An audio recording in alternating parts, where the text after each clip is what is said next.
This woman makes $500 an hour creating simple videos from her living room, and she never even downloaded TikTok before she started. Talking to the camera. I was always behind the camera, not in front of it, and I was not a video taker. She walked away from 35 years in corporate finance, and everyone told her she was crazy. I have 35 years worth of finance and accounting in utilities and semi-retired in that February timeframe a year ago. And then you get all of the, what are you doing? Why are you not going back? Go get a real job. I put my foot down and said, I'm doing this. I'm not going back into the office. But instead of going back to the office, she built a UGC business that now brings in $3,000 to $4,000 a month with no filming experience, no social media following, and no background in marketing whatsoever.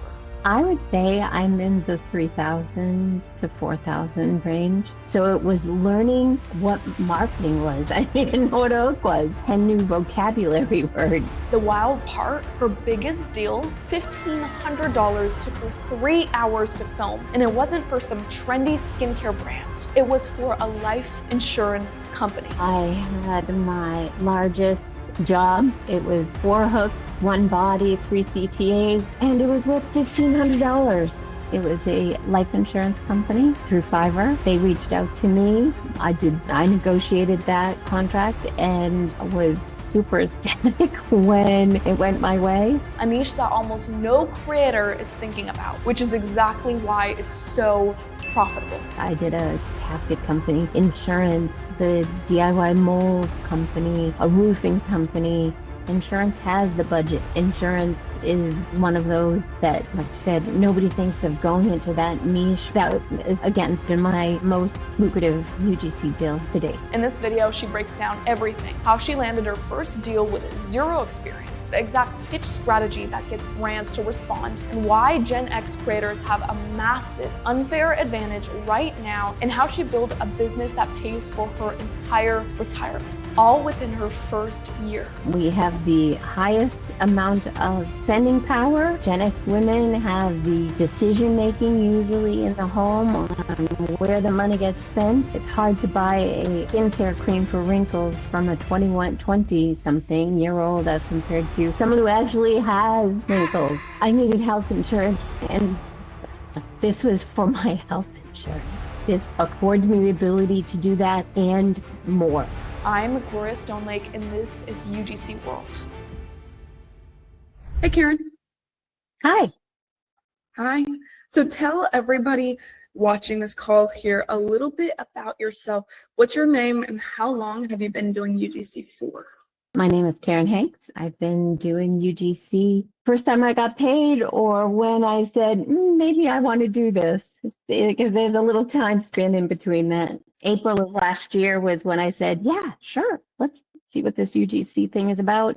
And my first paid job was in August, only because I went into analysis paralysis and just perfectionism was holding me back more than anything else. Wow. So you went through analysis paralysis, perfectionism at the beginning of your UGC journey. Yes, and I had to learn social media.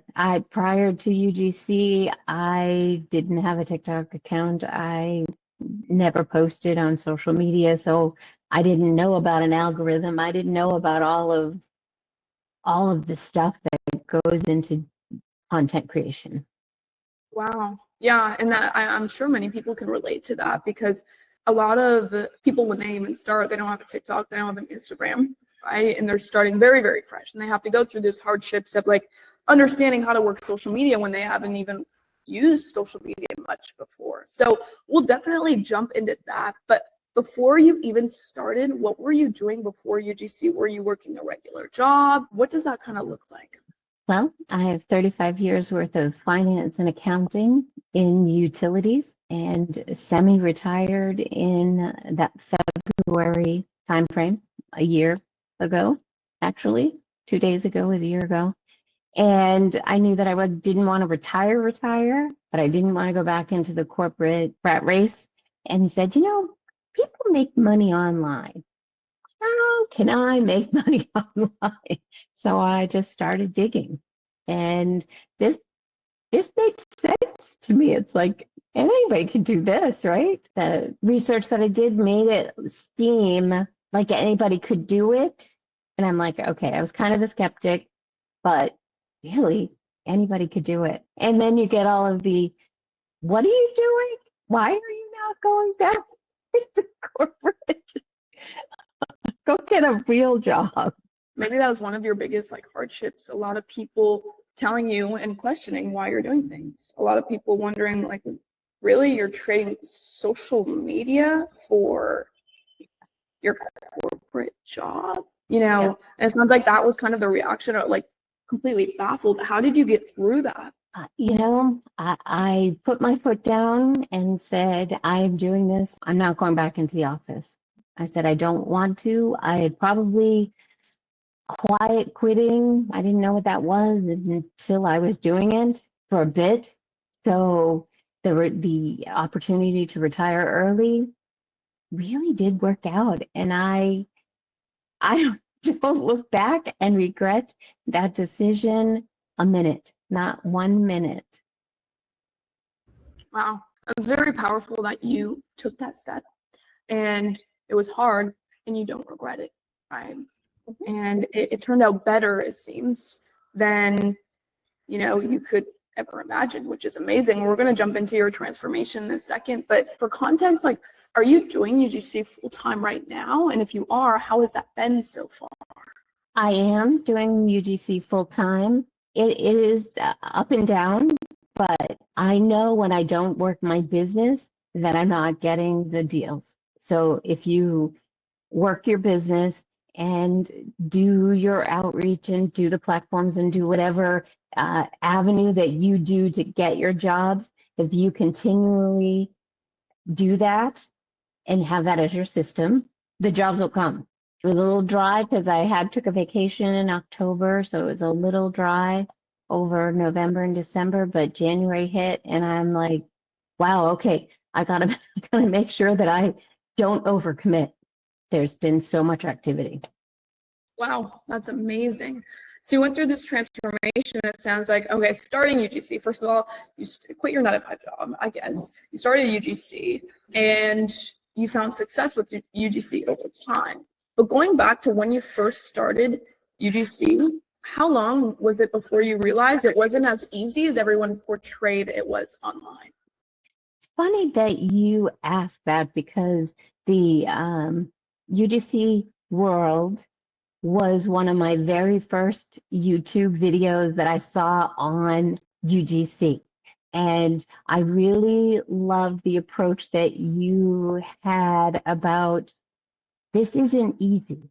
You can do it, and it isn't easy. And I liked your no BS, tell it like it is. And you told it like it was. And being a finance person and a numbers person and a logic person, I was like, I can hear that. I hear that. You did not make me skeptical as other courses and programs did that this was going to be a piece of cake. I appreciated that. I appreciated the honesty. Not everybody needs the rainbows and unicorns kind of thing. I appreciated how honest and upfront you were about, you'll have good days and bad days kind of thing. For sure. And with that being said, you started essentially with the UGC World's resources, it sounds like. And that's kind of what got you started. So how did your first couple months with those resources, how did the first couple months in general, since you found us, I guess, then as growing your UGC business, how was those first couple months? What were some trials maybe that you went through and overcame? Talking to the camera. I was always behind the camera, not in front of it. And I was not a video taker. I took pictures. I didn't do video. So it was figuring out how to put together a UGC video. What was it? What did it need? What should it have in it? What does that look like? So for me, it was a learning curve because I didn't do social media prior.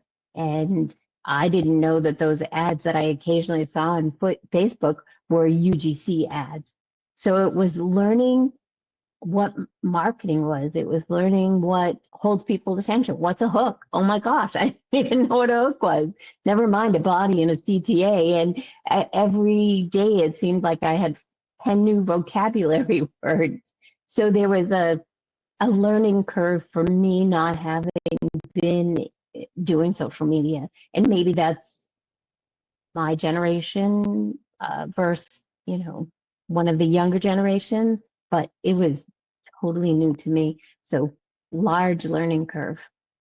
Yeah, for sure. And I'm sure it's a learning curve because you said you didn't even have TikTok. You didn't even have like barely an Instagram and social media or social media experience when you first started this. So that's a huge step from going from like basically accounting job. You said a logic accounting, basically a corporate job you're at, and then you took that leap and started a social media business, UGC. So what was that thought process for all of the beginners who might be thinking of taking that leap?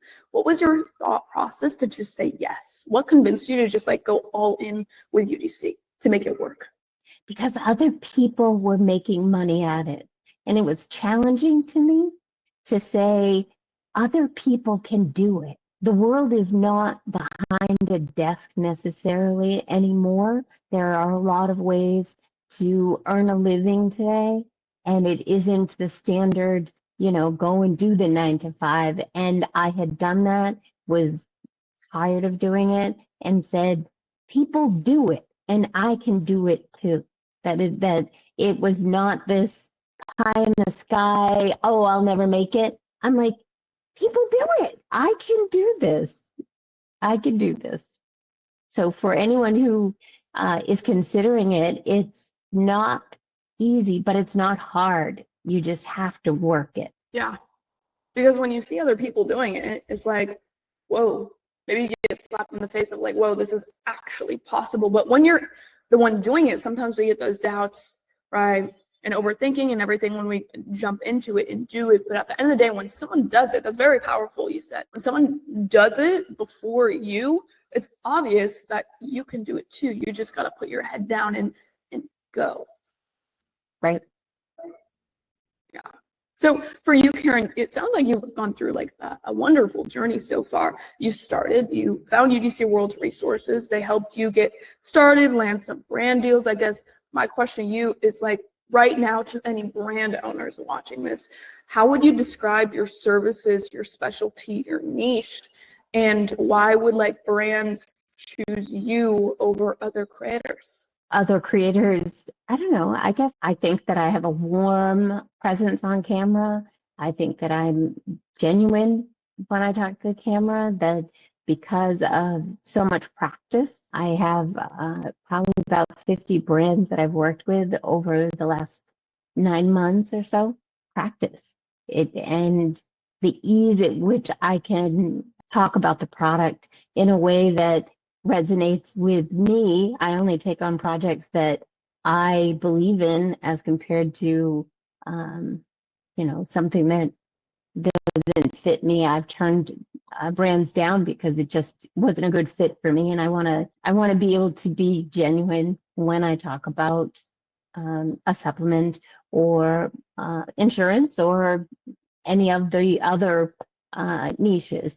I started off with wellness and realized that, hey, I could talk about insurance. Hey, I actually did a job for a casket company. That one was interesting. A mold, a DIY mold kit.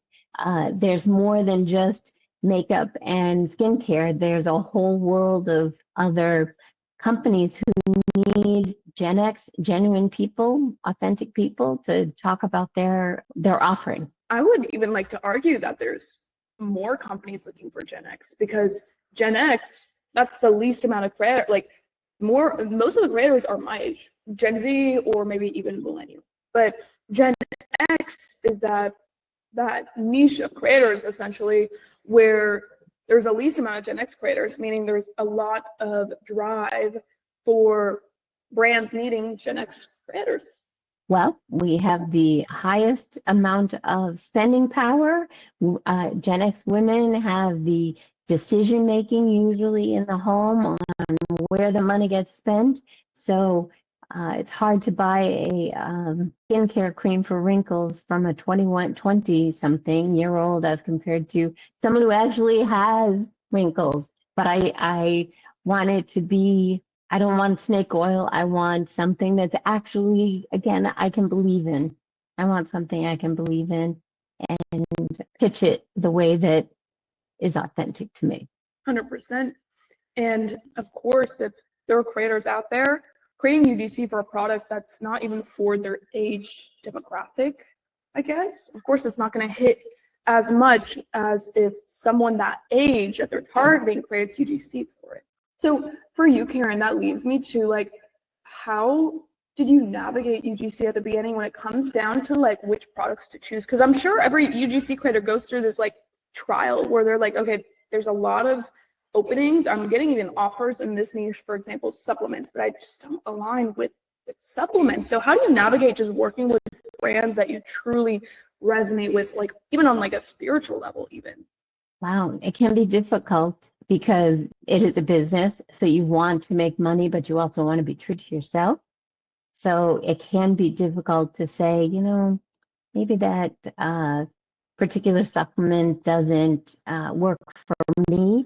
I've actually had opportunities presented to me recently that I've passed on to colleagues to say, hey, I can't do this, or I don't have time, or if it doesn't fit for me, it does fit for someone else. So Exactly. I wouldn't, navigating is you just have to be true to yourself, decline the opportunity, and know that there's another one around the corner. 100%.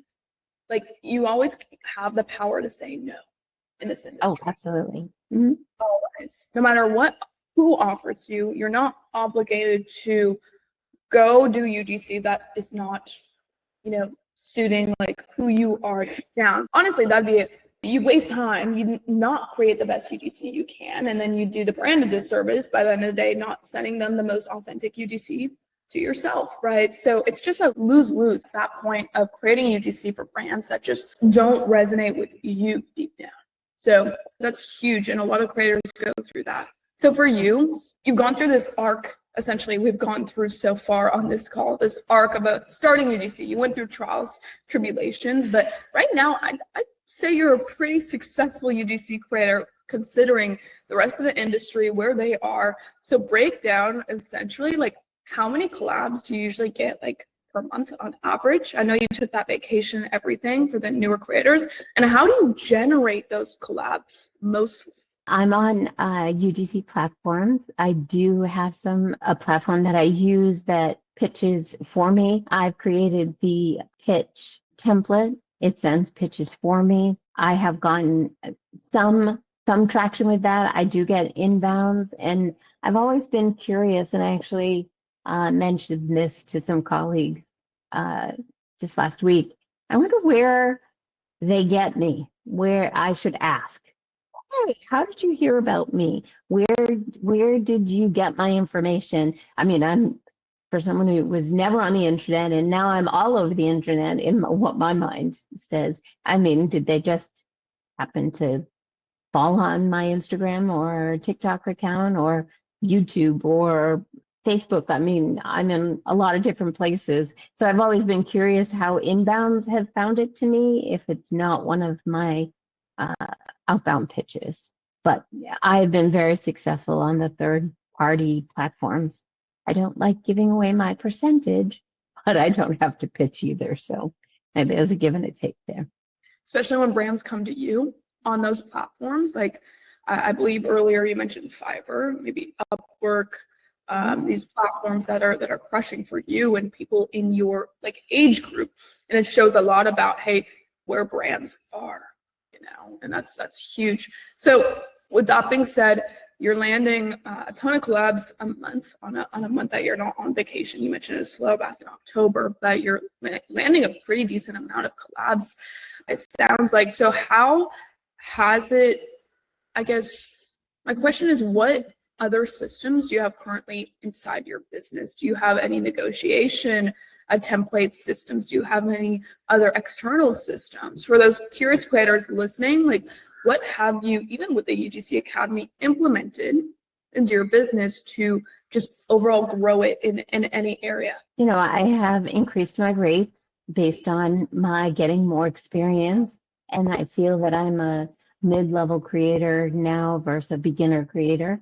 But systems that have been put in place, I do like brand outreach, DM stuff like first thing in the morning because I don't like to do it. So we eat that frog and get it out of the way. Probably unless I have a rushed recording gig that needs to get done, I like to film like 3 days a week. So that's a system for me. Every day there is some new something that I said, oh my gosh, that has just made my life so much easier. And I found one today, as a matter of fact. And I was like, oh, that it just helped me out a lot. I have it's not next to me right now, but I have a morning planning session that I do that said, okay, what's on the docket? What organization? You really need to be organized, whether it's paper, Google Calendar, Notion, any one of those, platforms or apps that everybody uses. Stick with it. I find that if I lose track of what I got going on, just go back to my paper. I'm a paper person, and my calendar and write it all down. I could show you my mess of my daily task, but that's what I find easiest. And stick to it. If you feel yourself waning away from that, pull yourself back because it definitely helps staying focused. 100%. When you write things down, when you systemize things, even on paper, right? That's huge. Even Notion, whatever the tools are, you said, coming back to that single source of even truth where you write all your notes, you take it and then you move with it. And also same time, Karen, you mentioned that your systems include like Instagram DMs, right? And moving things forward. And that's the most important thing about a UGC business most creators get wrong, like you said, is like, hey, you're not taking enough action. I need to take action in the morning and do the things I don't want to do. I put myself on platforms, but what else can I do to grow my business? And we have to do those things that we don't want to do, the outreach, the getting uncomfortable, the emailing, all of the systems that we put into place to actually grow it properly. You said the negotiation, also the pitching templates you mentioned. Those are also important. You have to have the right pitch, right, to actually land the right collabs, attract the right brands. One creator can send 100 pitches and get no responses if they have the wrong pitch template. Right. But you have the pitch template, so you're sending them out and you get responses. Or even on these platforms, you send them out maybe and you get responses. Or you just attract them with your content, which is another system, we can talk years about. But I do want to jump over to more so the niches that you chose in general, and why you chose them. I've had 2 portfolios now, one that focused on wellness and skincare and beauty. And I just found that I can do it, but I found that I was conflicting with the supplements, and some I didn't want to take and some I did want to take. And if I'm not going to take them, I'm not going to pitch them. So I found that it was easier to do a service-based. You didn't have to wait for a product. It was like you got the gig and you could turn it over if you didn't have anything going on within 24 hours because of not having to wait for a product. So I really like the non-product based opportunities better, only because you can turn them faster. And so it would be tech. Like I mentioned, I did a casket company, insurance, the DIY mold company, a roofing company. I like those. And I'm glad I transitioned, and it just took me a little bit to get my new portfolio up, but it's working well for me now. That's wonderful, because those are the niches nobody thinks about, really. No one thinks about those niches. Nobody thinks about the service-based niches or local business. Like you said, roofing company or something, and then the mold company. And I'm just thinking about it, like no creators think about those things. right? Those niches. So that's very, very powerful. And I know before we even turned, like we had like a conversation prior before this recording here, and you mentioned something very powerful. You landed your first, fill me in, but you landed your first 4-figure deal, sounds like. I did. So walk me through essentially how you landed that and what niche it was for, and I guess like how it made you feel. Well, it was just last week. It was a life insurance company through Fiverr. They reached out to me. I negotiated that contract and was super ecstatic when it went my way. And it was 4 hooks, a body, and 3 CTAs, no product. The only thing about that gig is they wanted an outside shot for the body. I live in a very cold part of the United States, and I froze my fingers off doing that outside gig, but it was quick and easy and done, and turned it over in, I would say, less than 3 hours if I had to put it all together. So not a bad return on getting your fingers a little cold outside. Yeah, wow. So 3 hours, and it was like a 1,500-ish collab. Yeah. So that's $500 an hour if we do the quick math. That's insane. Yeah. And I don't want to assume anything, but it sounds like that was like better than your corporate job or your 9-to-5 job that you're working. And it sounds like this is one of those opportunities that's going to compound in the future. It's just the beginning when it comes to this. Once you hit that breakthrough, right, of hitting your first 4-figure milestone like this, more just. Right. And I would pitch. I mean, it was insurance. It was insurance. Insurance has the budget. Insurance is one of those that, like you said, nobody thinks of going into that niche or pitching to that market. Pitch to it, because I was shocked, because I had been that is, again, it's been my most lucrative UGC deal to date. That's insane. A lot of creators don't even get to that point where they land, a deal that big. So the fact that you did it shows the amount of work and grit and passion you must have had beforehand to actually work your way up there. Because again, no BS. UGC it's a business. It's not easy. Otherwise, everyone would be a UGC creator at this point. It's not easy, but all of the work accumulated into your first 4-figure brand deal, where you literally made $500 an hour for this deal, Right. Which is absolutely insane thinking about that. So with that being said, where would you roughly say per month you are, on a good month with your UGC business when it comes to like income? I would say I'm in the 3,000 to 4,000 range. Wow. Yeah. That's huge. And I want to say congratulations, because I remember when I first met you, you come a very, very long way. You're asking about your portfolio. You're asking all of these, questions that, maybe more so beginner, intermediate ask. But now you're at a point where you're making $3,000 to $4,000 a month from social media. And that's insane. So overall on this transformation, how has like UGC changed your life, like personally? Personally, I don't have to go back and do a 9-to-5. I was very fortunate that I had a little bit of money stashed away. So I have not worked a regulated job. I've not worked for anyone else for the last year but me. I have not worked for anyone else but me for the last year. So it's been, not having to go in to do someone else's work has been phenomenal, and really good for your mental health. It really is. And not every day is, peaches and cream, but it feels good to be able to get up when you want to get up and step away from your desk when you want to step away. And yeah, it's been great. And that's insane, because a lot of people, when they step out, they have that fear around them of like, whoa, I don't have, like, this is my business and I don't have anybody telling me what to do like I have for the past X amount of years at my job. Right?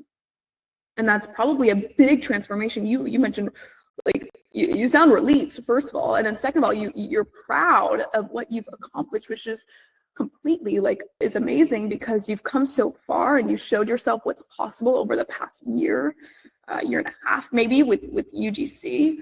And that's definitely a combination of all of the hard work, trials, and tribulations you went with by yourself to hit these milestones. So that's insane. And I want to say congratulations once again, because a lot of creators don't even hit these milestones. They run through into trials, tribulations, and then they don't move forward because they don't see that light at the end of the tunnel. So for you, Karen, what was that light at the end of the tunnel? What kept you going no matter what? I needed health insurance, and this was for my health insurance. Really? Yeah, that's what it is. I needed to pay for my health insurance. And are you close? Have you? Oh yeah, that? yes. And that allows me not to have to go and get a job to pay for health insurance. It's fabulous. I had the opportunity at my other job to take the retirement health insurance, and I needed to pay for that. And this affords me the ability to do that and more. So that's insane.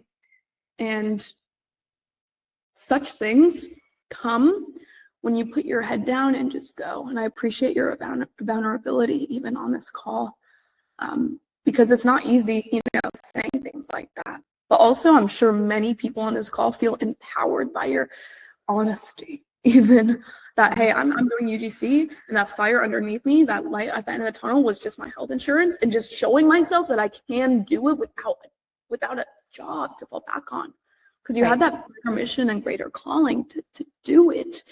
And a lot of people on this watching this probably have that same thing. So that's a wonderful story that you've gone through this transformation. You made it work because that fire underneath you was health insurance. You knew you needed to make this happen, and you did. Yep. And that's a huge, huge accomplishment. So for you, Karen, what is next for your business? Where do you see your business going over the next 3 months? Geez, I'd like to get more of those $1,500 deals. I would like to I have a couple of retainer deals right now, which are nice. I'd like to get a couple more of those, because that is consistency. If you can get those retainer deals, then you're not having to do the pitching, because you are putting out content to someone who already likes you, who already knows what your quality of work is.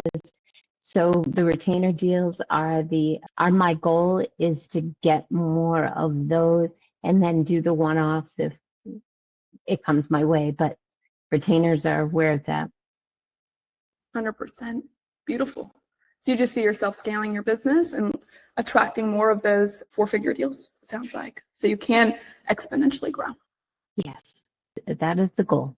That is the goal. And not fall off when I go on vacation, because I do want to go on vacation. 100%, yeah. And as you should, definitely. So with that being said, you've gone through this crazy transformation, and we're kind of wrapping it up here, but I would like to ask, how important was mentorship in the UGC world, UGC Academy? How important was mentorship in this transformation? It has been the additional reason to keep going, that you get that reinforcement that, hey, and you and I have had this exchange before with accountability groups, and I would say, hey, I'm having a problem, and you're like, I have a document for that. And you just pull up something that someone else had struggled with, that you guys have put together at the academy, and it always seemed like you had the thing that I needed at the moment. I needed it, and instead of having me to go out and search for that answer. You guys had it, and it was available to me in seconds, basically. So having that type of resource was very big to me. And one place, the Academy and all of the resources available within the school environment is phenomenal. It is phenomenal.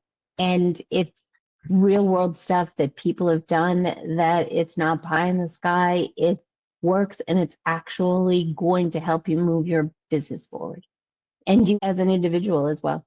Wow, that's powerful. And I want to say thank you, because we only can make this happen to help you transform by you actually taking action. And that's the other half of the equation. Yes, we got the resources, but at the same time, you made it work because you took action, you had passion, you had that fire underneath you, as we talked about earlier.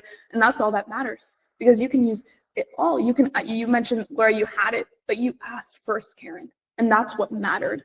And I know we had like a moment in the Academy where you sent me a personal message and you're like, Laura, I have not been using this resource as well as I should be. And we covered that definitely. But that was just much appreciated, because students like yourself, people like yourself, Karen, is who we enjoy helping the most, because why? You take action, you ask questions, and actually use the resources to your advantage. And there's obviously, that's why, you found success, is because you, in your heart that you put into it, the honesty and the respect you had for the game. So that's very much appreciated. And I think your success comes down to you at the end of the day, and you made it happen. So would you recommend this path of investing into your education? Would you recommend this path to other creators who might be where you were at the beginning? Yep. When Alexander, he and I had our first conversation, I had said to him that I need one place to go. I need one place that has all of the information to what is the best fonts to use, what is the best video type to use for this particular product. One place. I was chasing my tail all over the internet trying to come up with the answers, and the school environment has it. So from an investment point of view, I got my money back tenfold plus. If you have that opportunity, one-stop shopping. I love it. That just makes it easy for me. Wow. Wonderful. And very much appreciated your honesty around that. And that means the world to me that you're being honest about that as well. Because at the end of the day, our goal, mine, Alexander's, the UGC World Team's goal is to make sure that you succeed. And you just said you made your money back tenfold, and that's all that matters, right? So with that being said, Karen, where can anyone watching this call find you on social media to connect, follow you, and support you on your journey? I am on Instagram, and they're all the same. Bold Femme, Femme Karen, and that's on Instagram, TikTok, X, Facebook, YouTube. I don't think I've gone into Snapchat, but yeah, it's Bold Femme Karen, and I'm actually incorporated. I have a Bold Femme Media is my business. I have business. Wow. I love it. And anyone watching this call, go follow Karen right now. Support her on her journey. If you found this call inspiring, and I want to say one more time, thank you, Karen, for being vulnerable. Thank you, Karen, for showing us, telling us more about your journey. And I appreciate that so much. And I just want to say thank you for spending your time, sharing your journey with us. And yeah, I look forward to helping you take it to the freaking moon moving forward here over the next few months. Thank you. Thank you very much. I appreciate all that you guys do. Thank you.